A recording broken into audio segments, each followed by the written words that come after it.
ہم تینوں تیزی سے ان کی طرف بڑھے۔ مرد کی آنکھوں میں آنسو تیرنے لگے، عورت بھی آبدیدہ ہو رہی تھی۔ اوئے خیرہ، یہ تو ہے؟ پر یہ کون ہے تیرے ساتھ؟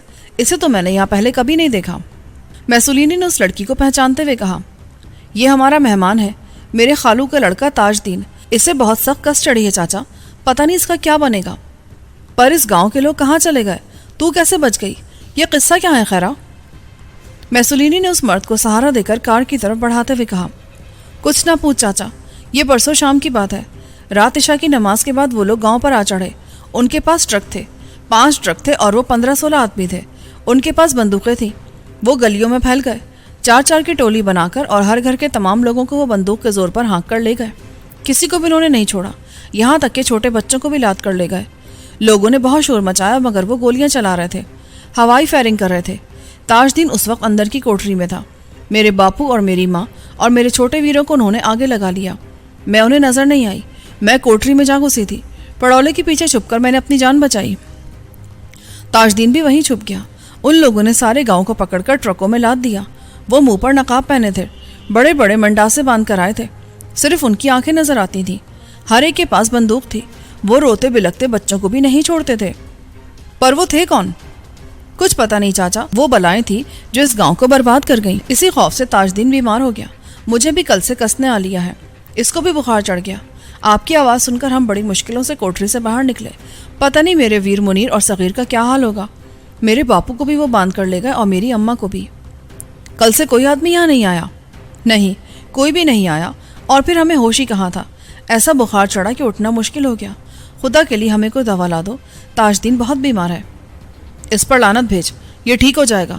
ہمیں بتا کہ وہ کہتے کیا تھے۔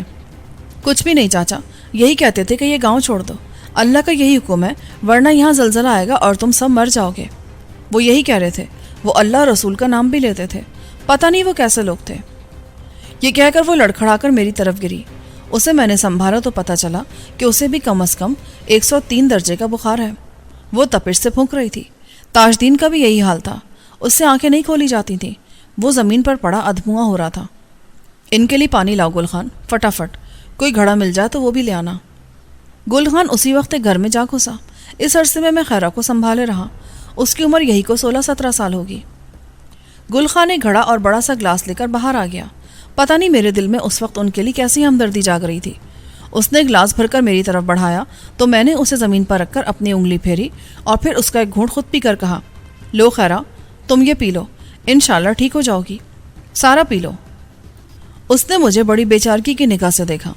نہیں، پہلے تاج دین کو پلا دیں، اس کی حالت دیکھ رہے ہیں نا میاں جی، اس کو کوئی دوا بھی ضرور لا دیں۔ میں نے وہ گلاس تاج دین کی طرف بڑھا دیا۔ اس کی آنکھیں بند تھیں مگر حواس سلامت تھے۔ اس نے گلاس پکڑ لیا۔ اسے بسم اللہ کر کے پی جاؤ تاج دین، اللہ کرے گا تم ٹھیک ہو جاؤ گے۔ تاج دین نے گلاس منہ سے لگا لیا اور سارا پانی پی گیا۔ ایک دردیلی آہ اس کے لبوں سے نکلی اور گلاس اس نے زمین پر گرا دیا۔ وہ بالکل ہی بے سدھ ہو گیا تھا۔ اس کو یوں نڈھال دیکھ کر خیرہ تیزی سے آگے بڑھی اور اس کے پاس جا بیٹھی۔ تجھے کیا ہو گیا تاج دین؟ یہ تیری کیا حالت ہو گئی ہے؟ تم یہ پانی پی لو۔ گل خان، اندر سے کچھ نمک مل سکے گا تو وہ لے آؤ۔ وہ ایک بار پھر کھلے گھر میں جا گھسا۔ پتہ نہیں اسے نمک کا ڈبہ کیسے مل گیا۔ جب وہ باہر آیا تو بولا، لے سردار صاحب، یہ لیں، نمک بھی مل گیا ہے۔ میں نے ڈبہ اس کے ہاتھ سے لے کر اس میں سے تولا بھر نمک گلاس میں ڈالا اور اسے اٹھا کر میں خیرہ کے پاس جا پہنچا۔ تاج دین ابھی تک بے سدھ پڑا تھا اور اس کا سر خیرہ نے اپنے زانوں پر رکھ لیا تھا۔ مجھ سے گلاس لے کر اس نے ایک ہی گھونٹ میں خالی کر دیا۔ یوں لگا جیسے وہ بہت زیادہ پیاسی ہو۔ وہ ایک بار پھر تاج دین پر جھک گئی، اس کے ہاتھوں کی مالش کرنے لگی۔ مگر ابھی کوئی 10 منٹ ہی گزرے تھے کہ اس کی نڈھال آنکھوں میں چمک سی لہرانے لگی۔ یہی حال تاج دین کا ہوا، وہ بھی آنکھیں پھڑکانے لگا۔ وہ اپنے ہاتھ پاؤں کھول کر اٹھنے کی کوشش کر رہا تھا۔ خیرہ اس تبدیلی پر سخت حیران ہو رہی تھی۔ اس کی نبضیں اپنے معمول پر آنے لگی تھی۔ اچانک تاج دین زمین سے اٹھ بیٹھا۔ کیا حال ہے اب تمہارا؟ جی میرا تو خیال ہے میں تندرست ہو گیا ہوں صاحب جی، یہ دیکھیں کیسی تراوٹ آ گئی ہے میرے جسم میں۔ وہ اپنی کلائی ٹٹولتے ہوئے بولا۔ کوئی 5 منٹ بعد ہی تاج دین زمین سے اٹھ گیا۔ اس کے ساتھ خیرہ بھی کھڑی ہو گئی۔ صاحب جی، آپ نے تو کمال کر دیا، میں تو بالکل ٹھیک ہو گیا ہوں۔ اور میں بھی جی، یہ دیکھیں میری کلائی دیکھیں۔ اس کی نبض معمول پر آ چکی تھی۔ پھر میں نے تاج دین کی نبضیں دیکھیں، وہ بھی اس کی صحت کا پتہ دیتی تھیں۔ وہ دونوں تیزی سے آگے بڑھے اور انہوں نے ایک دم میرے قدم چوم لیے۔ کیا کرتے ہو بھائی؟ ہٹاؤ یہ قصہ، اللہ نے تمہیں صحت دے دی، بس یہی کافی ہے۔ آپ نے ہمیں نئی زندگی دی ہے خان جی، یہ آپ کے ہاتھ کا فیض تھا۔ خیرہ نے ایک بار پھر میرے قدموں پر سر رکھ دیا۔ نہیں خیرہ، یہ کیا کرتی ہو تم؟ چلو گل خان، انہیں کار تک لے چلو۔ میسولینی اور گل خان بھی سخت حیران تھے، ان کے منہ سے کوئی بات نہیں نکلتی تھی۔ وہ مجھے یوں دیکھ رہے تھے جیسے کوئی بلند و بالا پہاڑ کو دیکھتا ہے اور اپنی ہستی کو رائی برابر سمجھ رہا تھا۔ ان کے منہ سے کوئی بات نہیں نکلتی تھی۔ سردار صاحب، مجھے معلوم نہیں تھا سرکار کیا ایسی کرنی والے آدمی ہیں، مجھے بھی اپنا غلام بنا لے۔ یہ بندے مر رہے تھے، آپ کے ہاتھوں جی اٹھے۔ یہ کیسے ہو گیا سرکار؟ دیکھتے ہو تم، یہ بیمار تھے، پانی نے انہیں شفا دے دی اور بس۔ اب چلو کار میں بیٹھو۔ خیرہ، تم بے فکر ہو جاؤ، تمہارے ماں باپ اور بھائی سب مل جائیں گے۔ مجھے تو اب کوئی دکھ نہیں رہا سرکار، میرے مائی باپ بہن بھائی سب آپ پر قربان۔ میں تو اب آپ کی داسی بن کر رہوں گی۔ میری نبض دیکھیں، میں کہاں بیمار تھی، تو بھی تو بالکل بھلا چنگا ہو گیا ہے۔ خیرہ نے تاجدین کا رخ میری طرف موڑ دیا، وہ شاید پھر میرے قدموں کو ہاتھ لگا لینا چاہتی تھی۔ آپ ذرا رکے سرکار، میرے گھر میں ہر چیز موجود ہے، میں آپ کے لیے کھانا پکا دیتی ہوں، آئے میرے ساتھ۔ چاچا ان سے کہو اس گاؤں میں برکت آ جائے گی، ان کے پھیرے سے گاؤں آباد ہو جائے گا۔ انہیں کہو چاچا، تم بھی ان سے عرض کرو تاجدین سرکار ذرا رک جائیں۔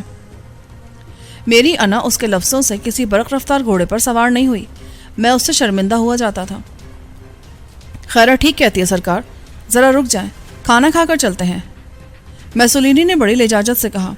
ٹھیک ہے بھائی، چلو ہم اس کے گھر چلتے ہیں۔ آؤ، اب تمہارا کیا حال ہے تاجدین؟ سرکار میں تو ایسا ہو گیا ہوں جیسے کبھی بیماری نہیں تھا، اس نے میرے ہاتھ چومتے ہوئے کہا۔ قصہ مختصر، خیرہ ہمیں اپنے گھر لے گئی، اپنے ہاتھوں سے اس نے ہمیں کھانا بنا کر کھلایا۔ ہم نے کھانا ختم کیا اور کہا، اچھا خیرہ، اب ہم چلتے ہیں، ہمیں ان لوگوں کو تلاش کرنا ہے، تم دونوں ادھر ہی رہو اور گاؤں کا خیال رکھو، ہم تمہیں اطلاع دے دیں گے۔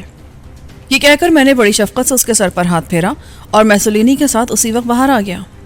میسولینی اور گل خان میرے دائیں بائیں چل رہے تھے۔ ہم کار میں جا بیٹھے، مگر سوال یہ تھا کہ ہم کدھر جائیں۔ گل خان بھی فکر مند تھا اور میسولینی بھی۔ ہم ایک عجیب سی صورتحال سے دو چار تھے۔ آسیہ کی آرزو نہ ہوتی، اسے لاڈلی گاؤں کے مزاروں کا خیال نہ ہوتا، تو میں کبھی اس راہ پر قدم نہ رکھتا۔ مجھے اس سے کیا لینا دینا تھا؟ کیا کریں سردار صاحب، پتہ نہیں وہ لوگ کس طرف نکلے ہیں۔ میں تو خود حیران ہوں میسولینی، تلاش تو اس شے کی ہوتی جس کا ٹھکانہ معلوم ہو، مگر خیر تم گاڑی چلاؤ، ٹرک اسی طرف نکلے تھے، خیرہ یہی بتا رہی تھی۔ وہ تو کوٹری میں بند رہی تھی، اس نے کہاں دیکھا ہوگا انہیں؟ کوئی بات نہیں، پیچھے تو وہ نہیں جا سکتے تھے۔ ابھی گل خان نے گاڑی سٹارٹ نہیں کی تھی کہ گلی میں مجھے خیرہ بھاگتی نظر آئی، یوں لگتا تھا کہ وہ اڑ رہی ہے۔ دو چھلانگوں میں اس نے گلی عبور کی اور سیدھی ہمارے پاس آن پہنچی۔ وہ میرے پاس آ کر رکی اور بولی، سرکار ادھر ہے میرے ساتھ، ان کا ایک آدمی سخت زخمی ہو چکا ہے، میں نے دیکھا ہے، وہ ابھی زندہ ہے، اس کو پکڑے سرکار، شاید اس کے پاس بندوق ہے مگر گولیاں کوئی نہیں ہیں، میں خود دیکھ کر آئی ہوں۔ ہم تینوں فوراً ہی کار سے اتر آئے۔ ادھر آئیں، میں آپ کو دکھاتی ہوں، وہ بہت زخمی ہو رہا ہے۔ چلو، اس کو تو ضرور دیکھنا چاہیے۔ سرکار، اس نے کرم علی کو مار دیا ہے، اس کی لاش وہاں پڑی ہے پچھلی کوٹری میں نے خود دیکھا ہے۔ اچھا، کوئی آدمی بھی مار دیا اس نے؟ میسولینی اس کی بات توجہ سے سن رہا تھا۔ کرم علی کے بارے میں وہ سن کر بولا، اس کا بیڑا غرق، کرم علی کو کیسے مار دیا اس نے؟ اس کی رفتار اور تیز ہو گئی، اب وہ ہم سب سے آگے تھا اور دوڑنے لگا تھا۔ کچھ ہی دیر بعد خیرہ ہمیں اپنی گلی کے عقب میں لے گئی، وہاں سے ایک مکان کے فاصلے پر دوسری گلی شروع ہو جاتی تھی۔ پہلے ہی دروازے پر وہ رک گئی۔ سرکار، وہ اسی مکان میں ہے، وہ کرم علی کے سب گھر والوں کو لے گئے، پتہ نہیں اس پر گولی کس نے چلائی ہے۔ وہ سب بہت محتاط ہو کر دروازے میں داخل ہوئے، مگر خیرہ کو کسی بات کی پرواہ نہیں تھی۔ وہ صحن میں سے گزر کر کمرے میں جا گھسی۔ میں نے پستول ہاتھ میں لے لیا۔ گل خان اور میسولینی بھی مسلح تھے۔ وہ اس کوٹری میں ہے سرکار، میں تو اسے دیکھتے خوفزدہ ہو کر باہر نکل آئی، کرم علی بھی اندر ہی ہے۔ ہم اس کے کہنے کے مطابق بڑی احتیاط سے کوٹری کی طرف بڑھے، مگر میسولینی سے صبر نہ ہو سکا، وہ پاگلوں کی طرح ایک دم اندر جا گھسا۔ سامنے دیوار کے پاس وہ آدمی بیٹھا تھا، اس حال میں کہ اس کی رانیں بھی زخمی تھیں اور بائیں پسلی بھی۔ خون زیادہ بہہ جانے کی وجہ سے وہ نڈھال ہو چکا تھا، مگر اپنی بے تحاشا تندرستی کی وجہ سے وہ ابھی تک زندہ تھا۔ 2 راتیں اور 1 دن اس نے کسی نہ کسی طرح وہاں گزار ہی لیے تھے۔ اس کے ارد گرد گندم کے دانے پھیلے ہوئے تھے، وہ شاید انہی پر گزارا کرتا آیا تھا۔ زخموں پر اس نے چولہے کی راکھ مل رکھی تھی، مگر خون ان میں سے پھر بھی روا تھا۔ اس کی بے پناہ قوت برداشت اس کے کام آ گئی تھی۔ ہمیں دیکھ کر اس نے اپنی بندوق سنبھالی۔ خبردار، وہیں رک جاؤ ورنہ میں تمہیں گولی مار دوں گا۔ تیرا تو ہم قیمہ کر دیں گے ذلیل آدمی، تو ہے کون اور یہ کرم علی کو کیا ہوا ہے؟ کیسے مار دیا تم نے اسے؟ میسولینی بہت تپا ہوا تھا. اس کی بندوق کی پرواہ نہ کرتے ہوئے وہ ایک دم اس پر جا چڑھا اور اس کے لمبے لمبے بال پکڑ کر اسے زمین سے اوپر اٹھاتے ہوئے بولا, بول, وہ لوگ کون تھے اور کہاں چلے گئے؟ یہ کہہ کر اس نے اس آدمی کو پھر زمین پر پٹک دیا, اس طرح کہ اس کی بندوق اس کے ہاتھ سے گر گئی. ویسے بھی وہ لاٹھی بن چکی تھی, گولیاں اس کے پاس باقی نہیں رہی تھیں. اوے بتا تو کون ہے, کیا کرنے آیا تھا یہاں؟ اس آدمی نے زخموں کی ٹیس سے پریشان ہو کر ہائے کہا اور زمین پر اوندا ہو گیا. ٹھہر جا میسولینی, اس کو دم لینے دے, دیکھ تو اس کا کتنا خون بہہ چکا ہے. میں کیا کروں, میرے پاس کون سی دوا ہے جو میں اس کا علاج کروں گا؟ اس کو تو ادھر ہی جان سے مار دینا چاہیے. اوے بول, تو ہے کون؟ مگر وہ جواب ہی نہیں دے پا رہا تھا. اتنے میں خیرہ اس کے لیے پانی کا گلاس لے آئی. اسے یہ پانی پلائیں, میں گھر سے روٹی لاتی ہوں سرکار, اس کو مرنے نہ دیں, اس کا جینا بہت ضروری ہے. یہ کہہ کر وہ گلاس میرے ہاتھ میں تھما کر اسی وقت باہر نکل گئی. میں نے پانی اس کی طرف بڑھایا تو وہ فوراً اٹھ بیٹھا. پانی پی کر وہ تشکر آمیز نگاہوں سے ہمیں دیکھنے لگا. میں نے اسے مار دیا, بالکل ہی مار دیا. میرے پاس وہی گولی رہ گئی تھی, مگر اس نے مرتے مرتے بھی مجھے مار دیا. یہ سارے زخم مجھے اسی نے لگائے ہیں, اس چھرے سے جو اس کے ہاتھ میں تھا. اس نے مجھے باہر بھی نہیں نکلنے دیا, مجھے مارتے ہی چلا گیا. میرا کتنا خون بہہ گیا ہے. وہ اپنی پسلیوں پر ہاتھ پھیرتے ہوئے بولا, پر تو ہے کون؟ جلدی بتا ورنہ اچھا نہیں ہوگا. میں دلدار شاہ ہوں, تم مجھے نہیں جانتے ہو تو پاگل ہی ہوگے. ایک زمانہ مجھے جانتا ہے. پر تو یہاں آیا کیسے؟ وہ لوگ کیا ہوئے؟ انہیں کون اٹھا کر لے گیا؟ میسولینی نے آگے بڑھ کر اس کے بال پکڑ لیے, مگر میں نے اس کو پیچھے ہٹایا. وہ سب لوگ چلے گئے, اب وہ پہاڑ کے پیچھے ہوں گے. وہاں نہر کھد رہی ہے, انہیں ضرورت تھی, بہت سے آدمیوں کی ضرورت تھی. پہاڑ کے پیچھے؟ کس پہاڑ کے پیچھے؟ یہ تم کیا بکواس کر رہے ہو؟ یہاں سے بہت دور, وہ دریا سندھ میں سے نہر نکال رہے ہیں, انہیں مزدوروں کی ضرورت تھی. کس جگہ؟ ہمیں وہاں پہنچنا ہے. بتاؤ وہ کون سی جگہ ہے؟ وہ کیرل میں ہوں گے, ان کا کیمپ وہیں ہے. وہ مجھے چھوڑ گئے تھے, انہیں ایسا نہیں کرنا چاہیے تھا. پر تم وہاں کیا کرو گے؟ بڑے خوخار لوگ ہیں ان کے پاس, کوئی 1000 آدمی ہوگا. ان کا پہرا بہت سخت ہے, ان سے تم اپنے آدمی نہیں چھڑا سکو گے, کبھی نہیں. یہ کہہ کر وہ ہانپنے لگا. اتنے میں خیرہ روٹی لے کر آ گئی. یہ کیا کہتا ہے سرکار؟ کچھ بتا رہا ہے, کہتا ہے وہ لوگ کیرل چلے گئے ہیں, روٹی دو اسے. مگر جیسے ہی خیرہ نے اس کے سامنے روٹی رکھی تو مجھے یہ احساس ہوا کہ اس آدمی کا گھٹنا ٹوٹ چکا تھا, اس کی ٹانگ سوج رہی تھی, وہ وہاں سے ہل نہیں سکتا تھا. چھرے کے زخم تو اتنے گہرے نہیں تھے جتنے وہ ظاہر کر رہا تھا. اس کا مطلب یہ تھا کہ کرم علی نے اس کا بہت ڈٹ کر مقابلہ کیا تھا, یہاں تک کہ اس نے دلدار کا گھٹنا بھی توڑ دیا تھا. روٹیوں کی چنگیر اس نے کھینچ کر اپنے سامنے رکھی. خیرہ اچار بھی لے کر آئی تھی. دلدار نے 7 وقت کے بھوکے کی طرح اسے نگلنا شروع کر دیا. وہ ہر لقمے کو چبانا بھی بیکار سمجھ رہا تھا. گھٹنا اس نے چادر کے نیچے چھپا رکھا تھا. اس کا درد شاید بہت ہی ناقابل برداشت تھا. اس کے منہ سے زسکاریاں سے نکل رہی تھیں. کھانا کھا کر اسے کچھ حوصلہ ہوا. وہ ڈھیر سارا پانی پی کر بولا, بیٹھو ادھر, میرے پاس بیٹھ جاؤ. میں تمہیں بتاتا ہوں کہ کیرل کدھر ہے. تمہارے پستول میں گولیاں تو ہوں گی. اتنی مہربانی کرو کہ مجھے جان سے مار دو, یہ تمہاری مہربانی ہوگی. زیادہ بکواس کرنے کی ضرورت نہیں ہے, بتاؤ کہ وہ جگہ کہاں ہے. گولی تو ہم تجھے ضرور ہی ماریں گے, تیرے کہنے کی ضرورت نہیں ہے.